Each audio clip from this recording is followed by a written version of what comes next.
Did you know that one flight in 1935 changed the world forever? On November 22, 1935, a sleek silver bird rose from the waters of San Francisco Bay and made aviation history. It was called the China Clipper, a majestic Martin M130 flying boat built for Pan American Airways. Weighing over 50,000 pounds and with a wingspan larger than a Boeing 737, it was a flying palace and a symbol of ambition, power, and global reach. The Clipper's mission, to prove that trans-Pacific air travel was no longer a dream, it was ready for takeoff. On its inaugural flight, the China Clipper would travel nearly 8,000 miles over open ocean, delivering the first-ever airmail across the Pacific.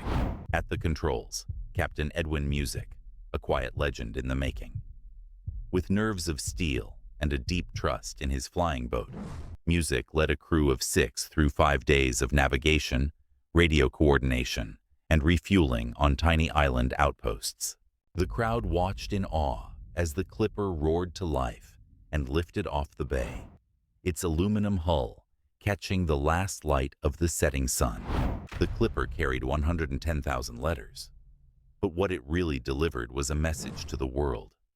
The Pacific was no longer a barrier. It was a bridge.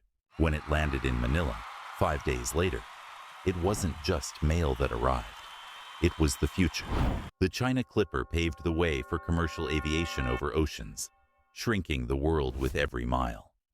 It was the beginning of global air travel, as we know it. In a time when crossing the ocean meant weeks by ship, one plane, one crew, and one daring mission changed everything.